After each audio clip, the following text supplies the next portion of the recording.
Phone ಮಾಡಿದ್ದೆ, mummy ಕೆಲ್ಸಕ್ಕೆ ಹೋಗ್ತೀನಿ ಅಂದ. ಇಲ್ಲಪ್ಪ ಕಳಿಸಲ್ಲ ಅಂದೆ ನಾನು. ಅದಕ್ಕಿಂತ ಮುಂಚೆ ಭಟ್ರು ಫೋನ್ ಮಾಡಿದ್ವಿ ಸರ್. ಫೋನ್ ಮಾಡೋದೇನು, ನಾನು ಕಳಿಸಲ್ಲ, ನನ್ನ ಮಗುಗೆ ಎಜುಕೇಷನ್ ಮುಖ್ಯ, ನನ್ನ ಕೆಲ್ಸಕ್ಕೆ ಕಳ್ಸಲ್ಲ, ಕರಿಬೇಡ್ರಿ, ಅವ್ನು ಫೋನ್ ಮಾಡು ಬೇಡ್ರಿ ಅಂದೆ. ಅವನ ಹತ್ರ ಫೋನು ಇಲ್ಲ, ಏನೂ ಇಲ್ಲ. ಆದರೂ ಉದ್ದೇಶಪೂರ್ವಕದಿಂದ ತಗೊಂಬಂದು ಅವ್ನು ಡೆತ್ ಮಾಡೋರು ಏನು ಮಾಡೋರು ಗೊತ್ತಿಲ್ಲ.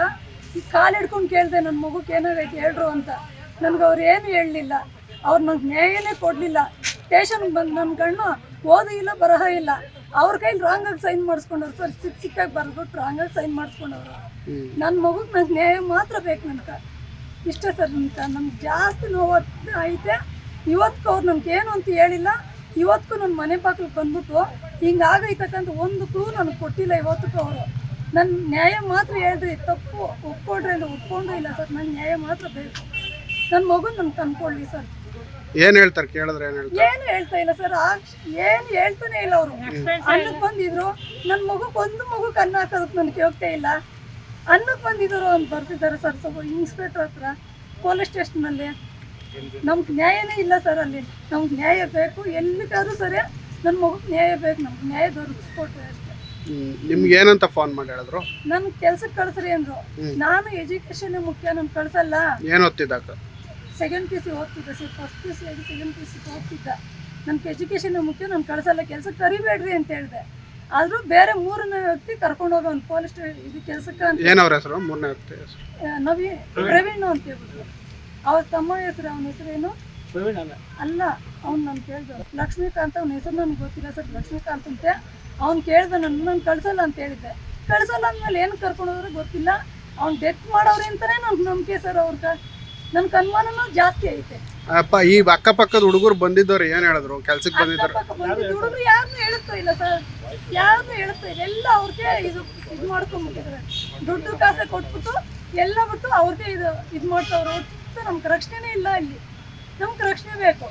ನನ್ನ ಮಗ ನನ್ನ ಬೆಟ್ಟದಂಗೆ ಆಸೆ ಇಟ್ಕೊಂಡಿದ್ದು ನನ್ನ ಮಗನ ಮೇಲೆ. ನನ್ನ ಮಗ ನನಗೆ ಬೇಕು, ನಮ್ಗೆ ತಂದ್ಕೊಡ್ಲಿ.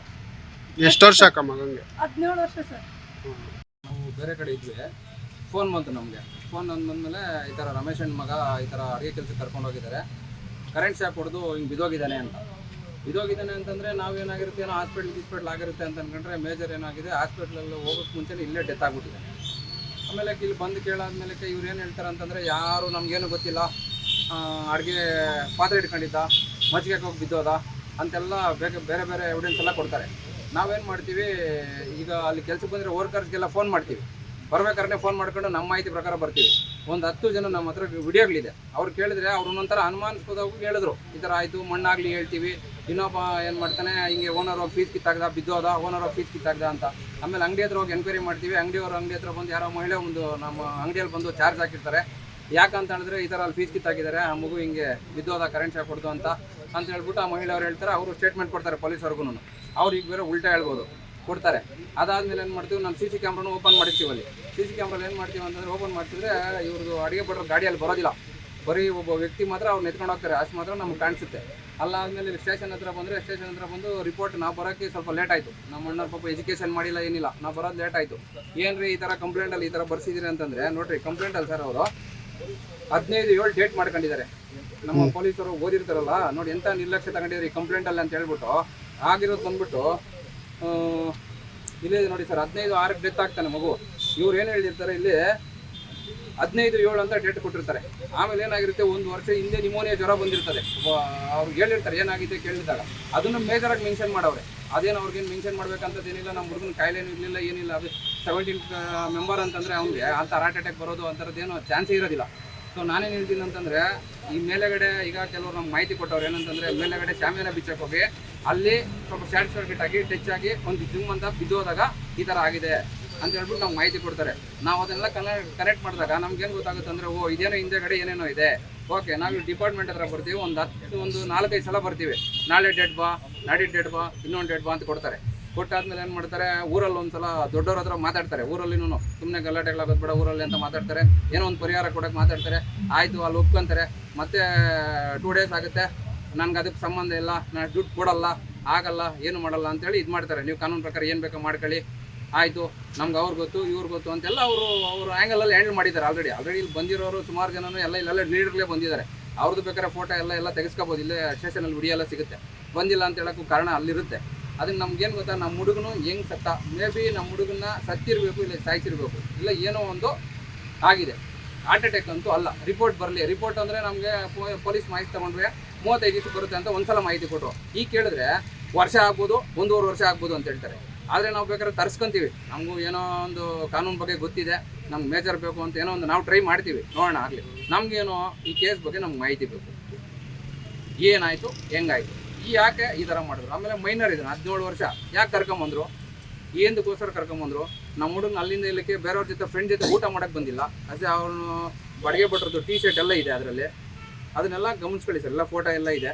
ನೀವು ಅದ್ರ ಮೇಲೆ ಏನು ಮಾಡ್ಕೊಡ್ತೀರಾ, ಏನು ಕೊಡ್ತೀರಾ ಮಾಹಿತಿ ನೀವು ಇದು ಮಾಡಿ ಹೇಳಿದ್ದೀನಿ ಸರ್. ಇದೆಲ್ಲ ನೋಡಿ, ಇಲ್ಲ ಡೇಟೂ ನೋಡಿ ಸರ್, ಇಲ್ಲೇ ನೋಡಿ ನೀವು, ಇಲ್ಲಿದೆ ಡೇಟ್ ನೋಡಿ.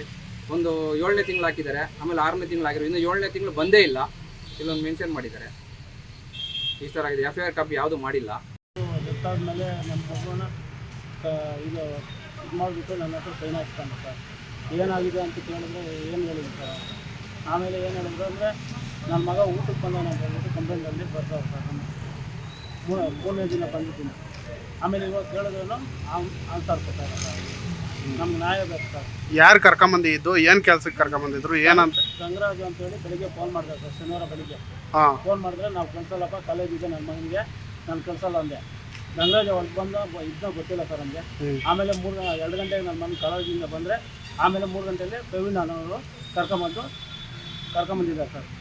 ಬಲಂತ ಮೇಲೆ ನಾವು ಕಳ್ಸಲ್ಲ ಅಂದ್ರೆ ಈ ಕೆಲಸ ಮಾಡೋದು ಸರ್. ತಿರುಗಿ ಭಾನುವಾರ ಬೆಳಿಗ್ಗೆ 9 ಗಂಟೆಗೆ ನನಗೆ ಮಧ್ಯ ಆಳು ಒಬ್ರು ಫೋನ್ ಮಾಡಿಬಿಟ್ಟು, ಕರೆಂಟ್ ಇಸಿದನಪ್ಪ, ನಿನ್ನ ಮಗ ಹಾಸ್ಪಿಟಲ್ ಹಾಕೊಂಡಿದ್ದಾರೆ ಅಂತೇಳಿ ಕರ್ಕೊಂಬಂದಿದ್ದಾರೆ ಸರ್. ನನ್ನ ನಮಗೆ ಸರ್. ಅಂದರೆ ಏನು ಕೆಲ್ಸಕ್ಕೆ ಕರ್ಕೊಂಬಂದಿದ್ರು ಸರ್ ಅಡುಗೆ ಕಳಿಸ್ತಾರೆ, ಅಡುಗೆ ಬರ್ತಾರೆ ಸರ್. ಎಲ್ಲಿಂದ ಕರ್ಕೊಂಬಂದಿದ್ರು, ಎಲ್ಲಿ ಕೆಲಸ ಮಾಡ್ತಿದ್ರು? ಜಂಗ್ರೆ ಕಾಲೋನಿಯಿಂದ ಇಗ್ನಿ ಜನಲಿಕ್ ಅಂತ ಹೇಳ್ಬಿಟ್ಟು ಅವ್ರಿಗೆ ಕರ್ಕೊಂಬಂದಿರೋ ಸರ್. ದೊಡ್ಡಬಳ್ಳಾಪುರದಲ್ಲಿ ಹಿಂಗಾಗಿದೆ ಸರ್.